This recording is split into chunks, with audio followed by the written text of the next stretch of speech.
Today we're here to demonstrate how to use Dr. PRP in your office or in your surgery suite. First, you're going to need to use an accessory kit to draw blood.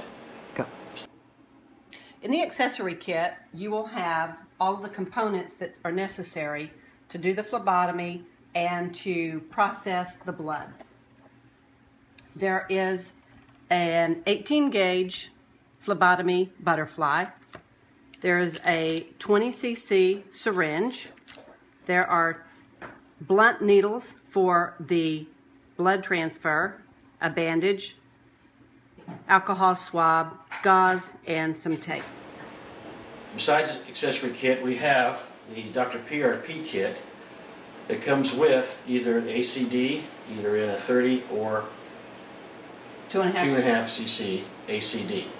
The first thing that you're going to want to do is draw 2.5 to 3 cc's of ACDA anticoagulant into your 20 cc syringe. Oops. So you'll attach the needle, draw the ACD, the anticoagulant, into the syringe.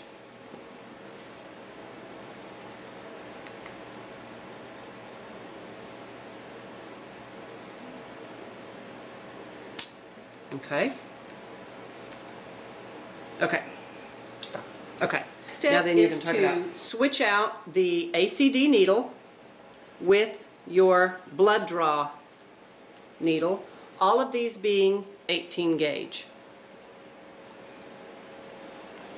Then you are going to push your anticoagulant through this capillary tube all the way up through the needle.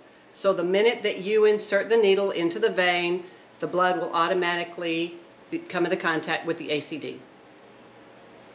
Okay, we've drawn the blood, but before we put it into the kit, we want to talk about it just a little bit and explain to you what the working components are of the kit and how it operates.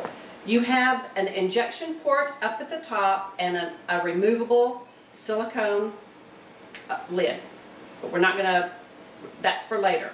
The working mechanisms of the kit are this blue round tube which is connected to this rod.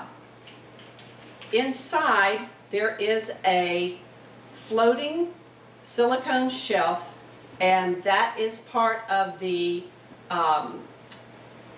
working mechanism that will later push your platelets up to where you want them to be.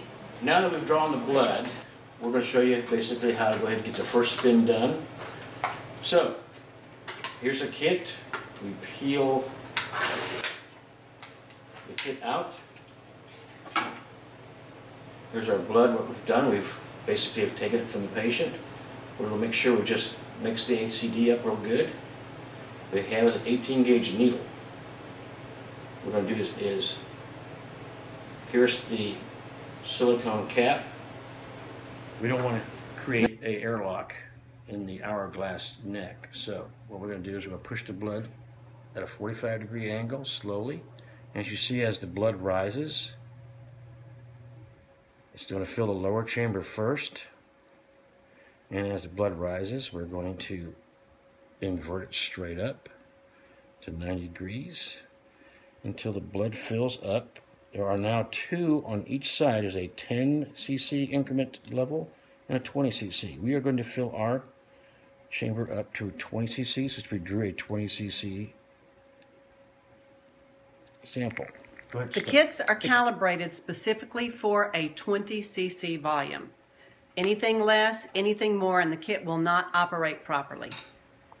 Now that we have got our blood in the kit, each centrifuge comes with rings. What we're going to do is insert the ring through the kit. The kit rests on these two shoulder ledges on each kit, and then we set it down inside one of these buckets that we call, just like this, and then the bucket rests on these rockers on the rotors. And then you're going to do the exact same thing with your counterweight, which comes with your centrifuge, into the opposite carrier of the centrifuge. Now that we have the now we have them resting in the centrifuge, the counterweight in our sample. We're going to go ahead and do a spin at 4 minutes at 3,400 cc's. On RPM, not RCM setting. So, and hit start. After the spin, this is what we consider a perfect separation. Anything at this ridge or slightly below is really a perfect separation. If you look real closely, you can see the platelets floating right on top of that red blood cell layer.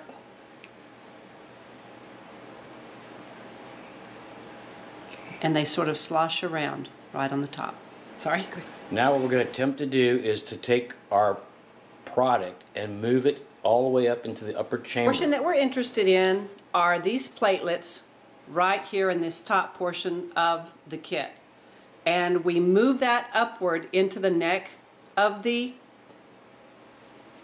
processing tube by slowly and gently pushing up with our thumb on this knob right here, which will elevate that silicone shelf that we talked about earlier, pushing all of these platelets into this upper chamber and into the neck. So I'm going to attempt to do that now.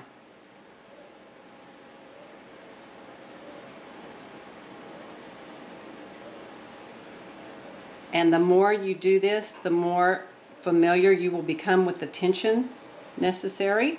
And as you can see, that level is slowly rising up into the neck and that narrow portion of the kit. And as you get up into the bottleneck, you slowly want to make sure you're observing if you want to keep pure yellow product or you want to add a little red cells. Okay, if you wanted a completely yellow product, this is where you would stop. If you wanted to make sure you got all of your platelets, and you would also get some leukocytes and perhaps some red blood cells in there, you would continue to push up into the chamber. But for today's product, we're going to get a completely yellow product. We may make eye drops with this, so we're going to stop right here, and we're going to start to close these chambers off, which will completely separate our final product from our red blood cells. And we do that by rotating and turning counterclockwise this lower blue knob at the bottom of the kit until it can't turn anymore. Then we adjust the end cap until it can't turn anymore, continuing back and forth, adjusting the knob and the end cap until it doesn't turn anymore. And what that will do is push a little rubber stopper, which is on the end of that blue tube, up into this chamber, and it will completely lock off both components. And that is your final product.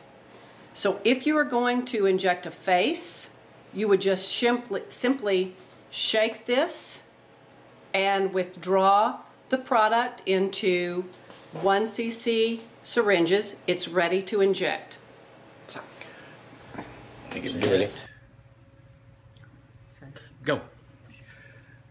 Okay, if you're going to be doing a, say, like an injection or something like that into a knee, what you might want to do is go and take your concentrated platelets right now and concentrate them even further by basically going to the centrifuge and sticking what you have now back down inside here. For a second spin. For a second spin, and what you're going to do is do it for 3,500 for 2 minutes. Once you've done that, you're going to open the door back up after you've done your second spin. And once again, you're going to withdraw your product.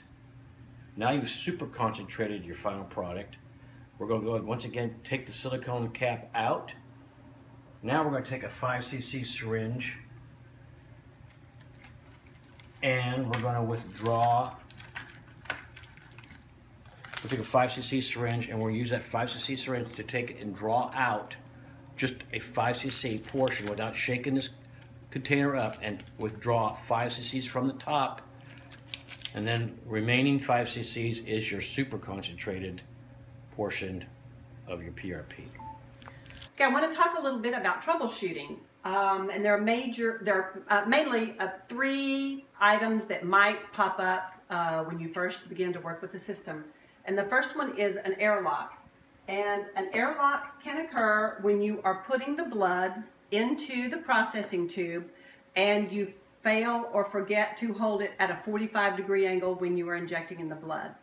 And it will get stuck in this upper chamber. And if that happens, just simply take the processing tube in between your fingers like this and just swing it to the side gently like this to release that airlock, and the blood will then start to trickle down into the bottom portion and you can continue finishing filling. The other problem that you may encounter is a patient that may have a high hematocrit and hemoglobin or a low. And in that instance, they will either separate up high or they will separate way, way low. We'll talk about the first one. If they separate up high, the first thing that you would do is just put it back into the centrifuge for another spin at 3,500 RPMs for 2 minutes. And that usually corrects that problem. If they separate low, like way down here, what you would do is just gently shake the product back up, put it back into the centrifuge for a lower RPM. You might spin them at 3,200 for 4 minutes or 3 minutes. Or 1,800. Or even 1,800. It just depends on what their hematocrit and hemoglobin is. The other problem that you may come up against is if you push too much of your final product into this upper chamber. And let's say you want a completely yellow product and you're pushing your platelets up into the neck and you accidentally push a little bit too much up in there and you get some red blood cells that you didn't want. It's not really a problem. Just put it back into the centrifuge before you turn and lock any chambers off. Spin it at 3,400 for another minute, and then you can go again and try again to get your separation line exactly where you want it.